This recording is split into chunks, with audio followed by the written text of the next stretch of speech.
everyone, Eddie Wilson here with Think Realty, founder and owner of Think Realty. I'm excited to stand in place of our normal podcast host, which is Abhi Golhar.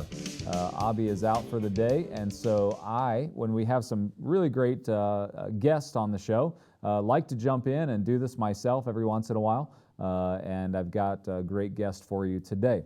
But first of all, before we jump into the guest, I want to say a quick thank you to our podcast sponsor, which is Residential Capital Partners. Residential Capital Partners is a leading hard money lender with national scope and local presence in each one of the markets that they serve.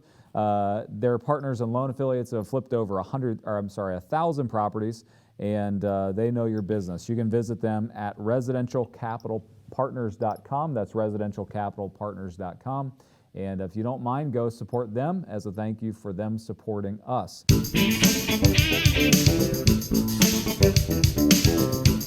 So our guest today, I'm really excited to have a part of the show, and his name is Ken McElroy, and he is coming to us live from Scottsdale, Arizona. Ken, are you with us?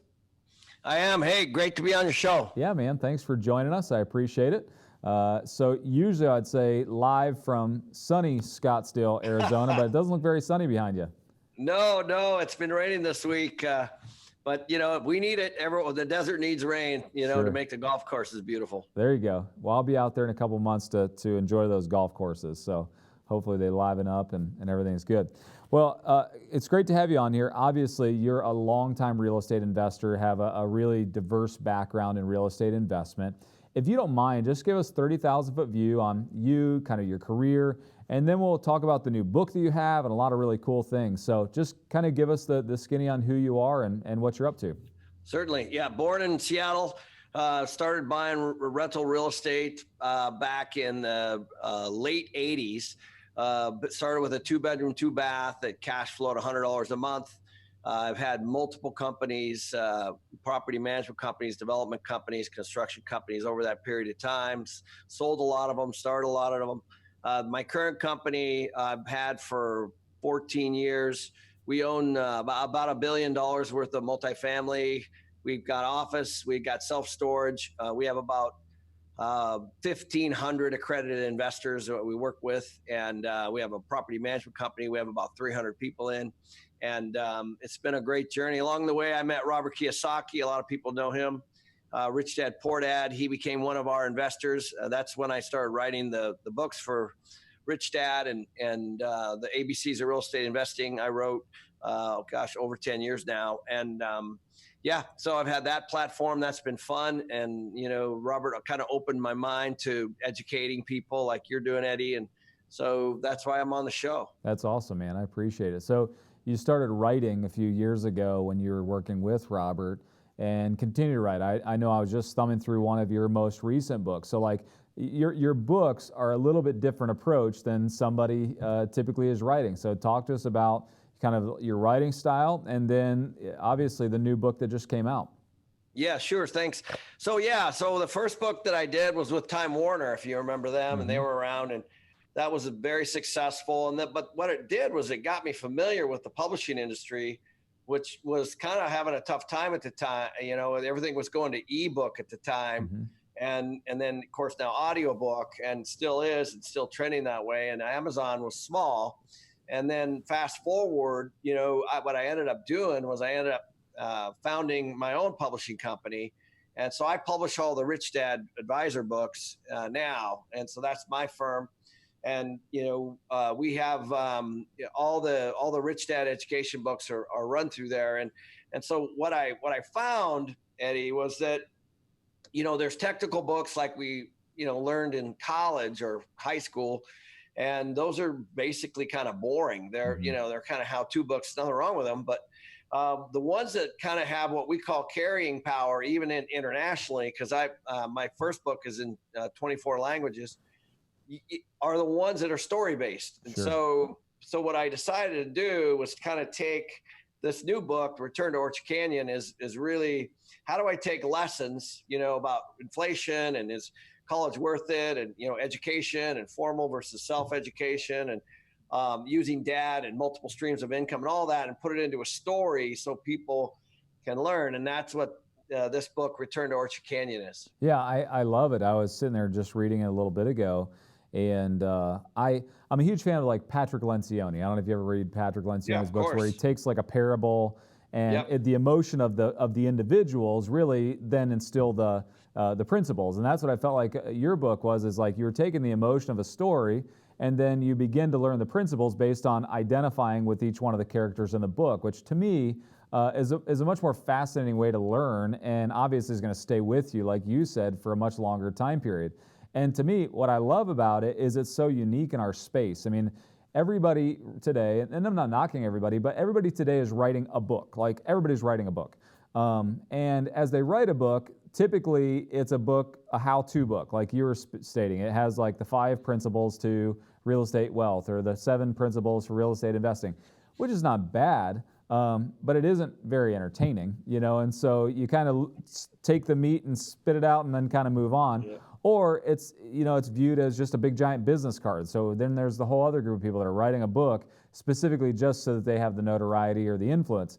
You literally seem like you've taken a ton of time and effort in writing this book so that we can read it and absorb the principles through a story, and that's powerful. And so I appreciate it, and definitely would recommend it as I was looking through it and had the chance to read a portion of it and can't wait to finish it, to our viewers and our listeners. I mean, because it really is a powerful way to deliver information.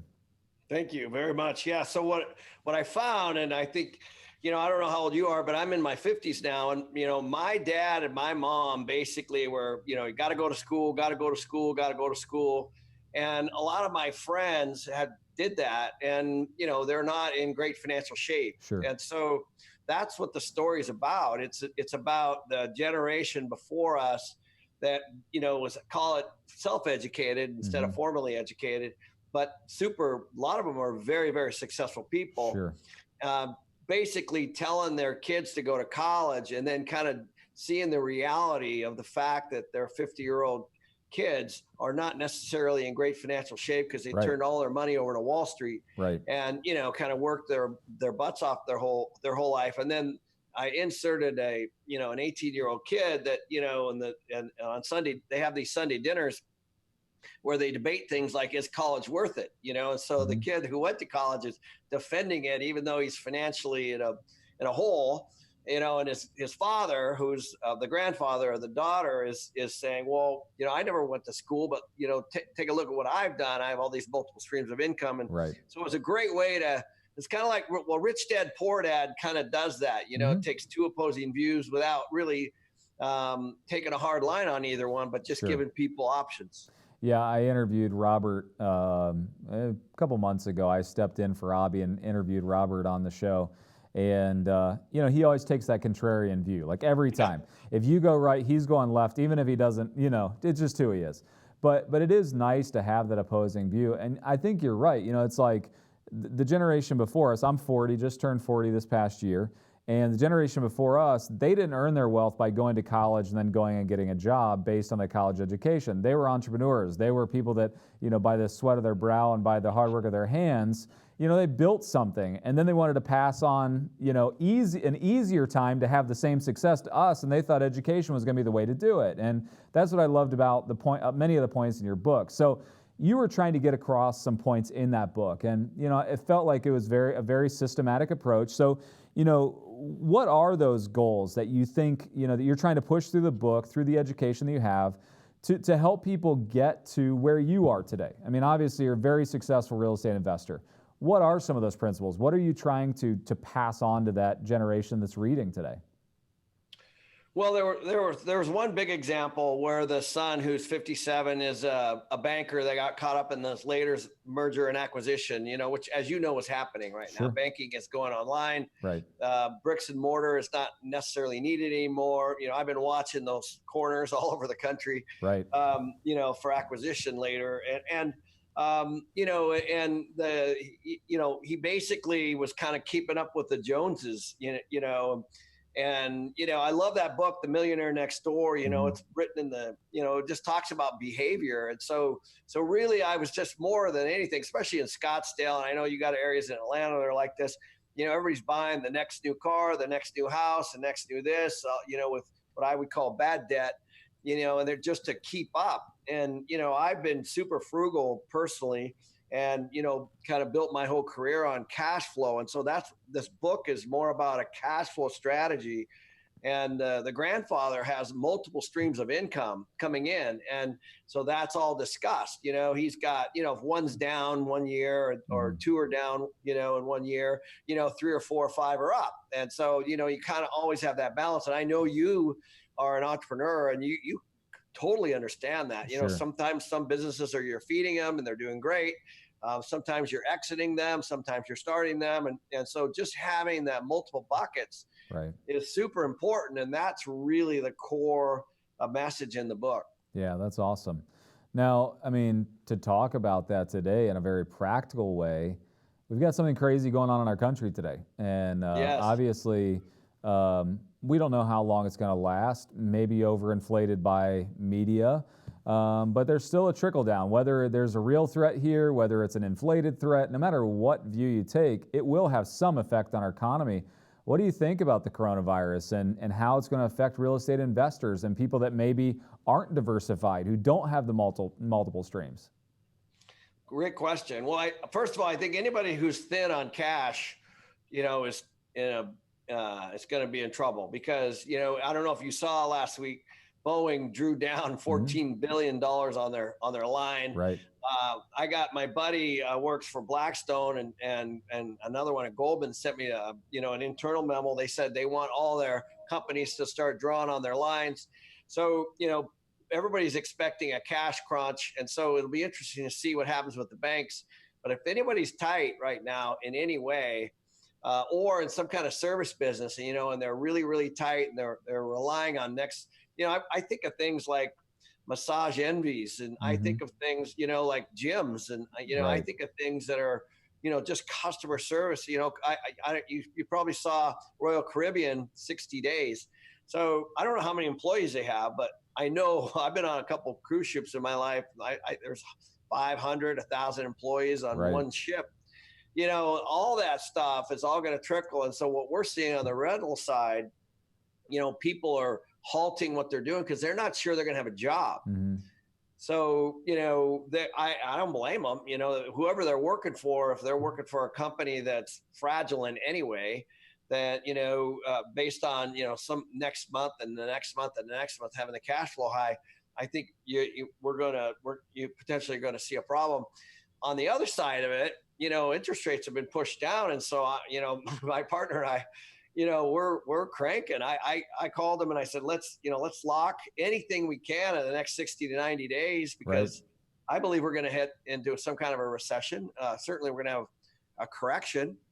I'd be interested also in, what you think. You've got your hands in lots of buckets. Now, yeah. What's your look? Yeah. So, I mean, obviously we ingest a lot of data. We're a media platform, Think Realty is a media platform. And then I also own the American Association of Private Lenders. So I'm talking to both investors and lenders. Yeah.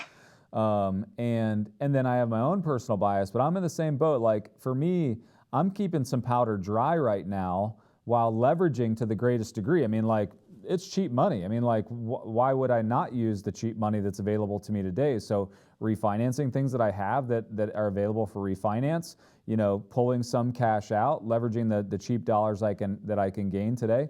But then also, I've got a little bit of powder set aside, like you're saying, because I think there's going to be some pretty good deals come down the pipeline here pretty quick. I think there are a lot of thin investors.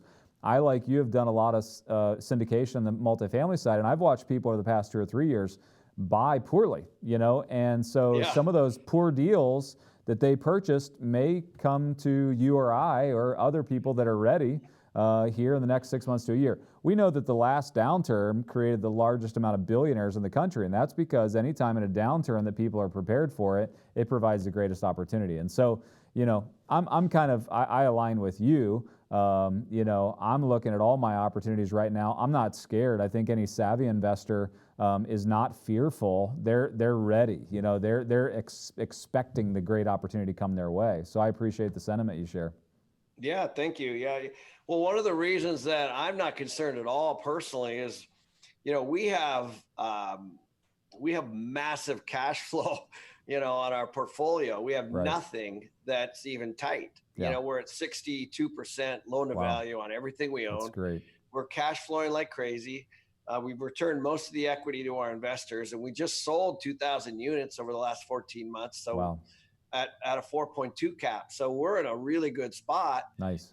From a cash standpoint, but also from a cash flow standpoint. And that's kind of the point of this book is things happen, this coronavirus is horrible, obviously, but the truth is it's correcting the economy. There's, Right.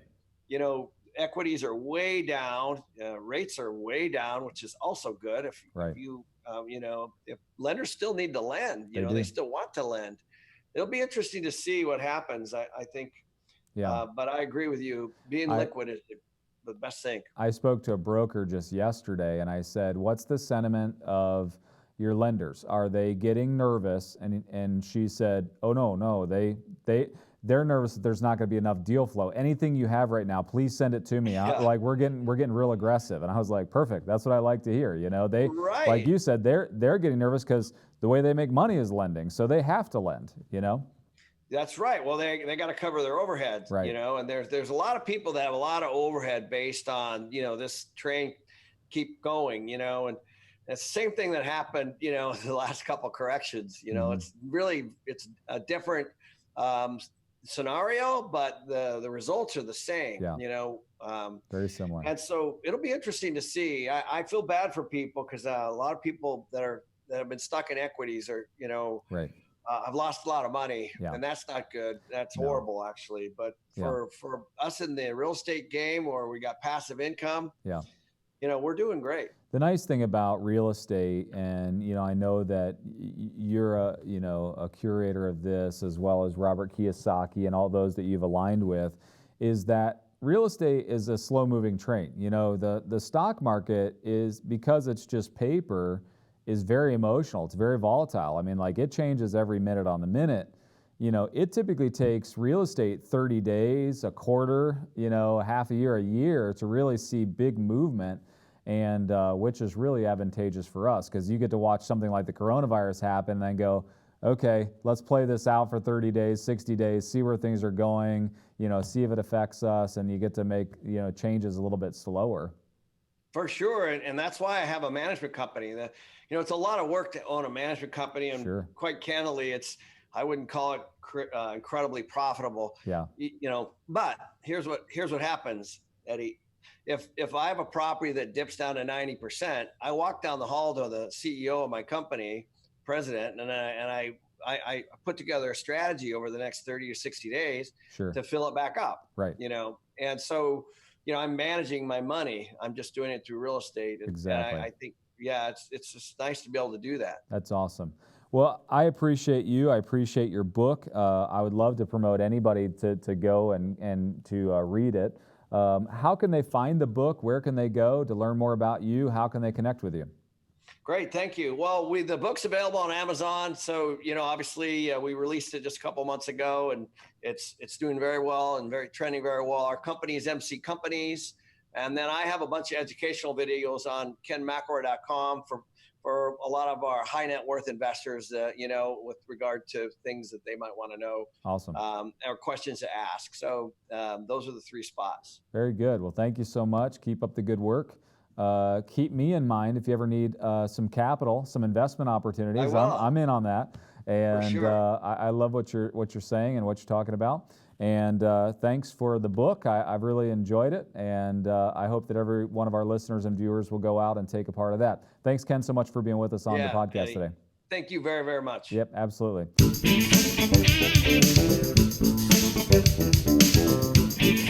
Our sponsor today for this podcast is Norada Real Estate Investments. Our good friend Marco Santarelli there with Turnkey Real Estate Investments. He's your premier source for national real estate investment.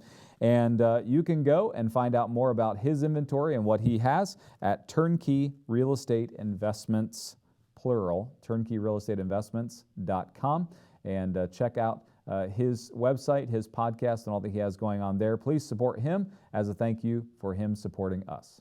if you haven't read the Think Realty magazine, go to Barnes & Noble. You can pick it up on any shelf at Barnes & Noble, or you can buy it online, or you can go to thinkrealty.com and download a free digital version of it. Thank you so much for watching today. Again, Eddie Wilson, founder of Think Realty, stepping in for Abhi Golhar today. Abhi will be back soon. Thanks for being a part. Make sure you give us feedback on all the things that we're doing, not doing, anything you want to hear, listen to, and we always appreciate interaction from our viewers and listeners. Thank you so much. Have a great day.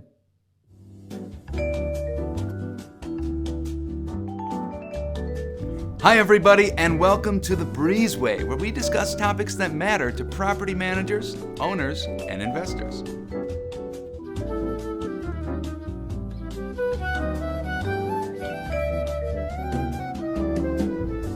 Today, I want to cover some of the best ways to attract renters online. I'm talking about a strategy to get as many prospects as possible to see your properties, and then convert the best ones into renters. And that strategy is nothing without this. Ooh, nice effects. All property marketing starts right here. If you're a Yardi Breeze user, you get unlimited access to Rent Cafe, an online listing service that can also syndicate your listings photos and property details to all major listing sites, exposing your property to thousands of potential residents. So why does this matter? Because to really capture those online rentals, you're going to need lots of photos that highlight your property's best qualities. If your pictures look bad, your entire listing is going to look bad. Consider hiring a professional photographer if you're having trouble taking these photos yourself. Now, each listing is going to need a great romance paragraph. This should summarize the property's best amenities and perks in a well-written, appealing way. It's basically an online dating profile for your property. Once your marketing is set up online, I want you to rethink how you go about showing your properties, and I'm talking about live online tours. Did you know that 40% of your prospects will look for your company on social media, and most of them are going straight to Facebook? If that's not a convincing argument for your business to have a Facebook page, I don't know what is. But here's your real light bulb moment. Nice. Property managers can also schedule live showings right on Facebook. They're free, and you can post them after you're done recording. Then text or email prospects a link to that property's video. You can even use Yardi Breeze to send that link. Wow! You know where else you can advertise your tours? Your website. 79% of all renters will visit a property management website. Online tours can be private or public, but out-of-town or busy prospects will greatly appreciate the fact that they don't necessarily have to visit in person to see the property. Okay, so your marketing's on point. Your online tour sealed the deal, and now it's time to sign the lease. If you're a Yardi Breeze client, you can do that online too. E-signatures are fast, secure, and user-friendly. They're also stored in the cloud. So before we go, a final word on pricing your rentals. While undervaluing your properties is a bad idea for everyone who sees a piece of the revenue, it's just as bad to overvalue your properties and scare away renters. To get pricing right, you need to use market data and make sure that your rent is competitive with similar apartments in your area. We like to use Yardi Matrix because it's one of the nation's most trusted market intelligence sources. And that's all for today on The Breezeway. Hopefully this episode gave you some ideas on how to attract as many renters as possible online. Thanks for watching.